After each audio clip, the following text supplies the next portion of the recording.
Le livre des Ecclésiastes au chapitre 3 nous dit qu'il y a un temps pour tout et un temps pour chaque chose.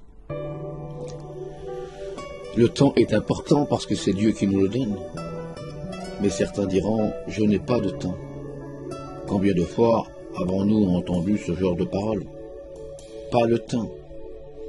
Pas le temps d'aller voir quelqu'un, pas le temps d'aller visiter quelqu'un, pas le temps d'aller à l'église, pas le temps de s'occuper du besoin de quelqu'un, pas le temps de lire la Bible, pas le temps d'écouter un message, pas le temps de prier, pas le temps.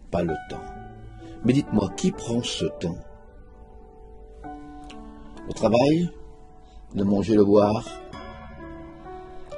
les sorties, le loisir, acheter, construire, planter.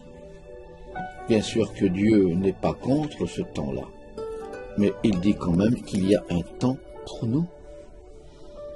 La question que nous devrions nous poser, c'est où est le temps de Dieu dans le temps qu'il nous donne dans une journée? Le livre de Josué au chapitre 1 et verset 8 nous dit que ce livre de la loi ne s'éloigne point de ta bouche. Tu le reliras jour et nuit pour veiller à mettre en pratique tout ce qui est écrit. Mes amis, mes frères et sœurs, notre bonne santé spirituelle dépend du temps que nous passons avec lui, dans la lecture et dans la méditation de sa parole, ou dans la prière que nous devons avoir. Le Seigneur n'a jamais dit « S'il t'arrive de prier, alors tu me prieras ». Il a dit « Quand tu prieras, quand tu prieras ».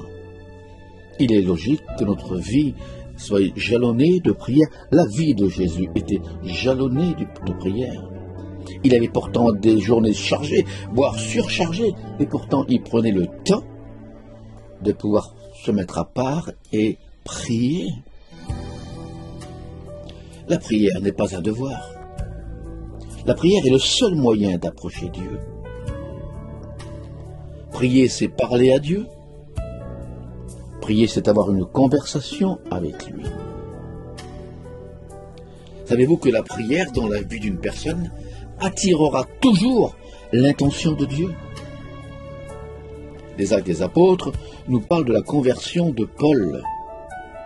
Et quand celui-ci est à Damas, aveuglé par la lumière qu'il a vue, le Seigneur parle à un homme qui s'appelle Ananias, et le Saint-Esprit a voulu le persuader pour faire comprendre à cet homme que Paul était né de nouveau.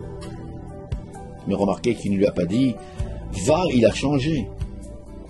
Va le voir, il a beaucoup de joie. Va le voir parce que maintenant ses sentiments ont changé. » Non.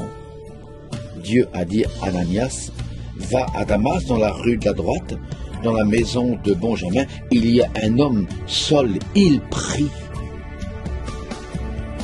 La prière tellement vraie et sincère attirera toujours l'intention de Dieu. Alors, prenons le temps de passer des moments d'intimité avec Dieu pour que nous puissions plus le connaître, plus vivre de son intimité. Prenez le temps de mettre votre journée entre les mains de Dieu, parce que, mes amis, aujourd'hui, une journée peut être dangereuse. On ne sait pas ce qui peut y arriver. Ne posez pas le pied par terre en sortant de votre lit sans avoir mis votre journée, vos enfants, entre les mains de Dieu. Connaître Dieu par le moyen de la prière, ça vaut le coup de prendre du temps avec lui. Dieu vous bénisse.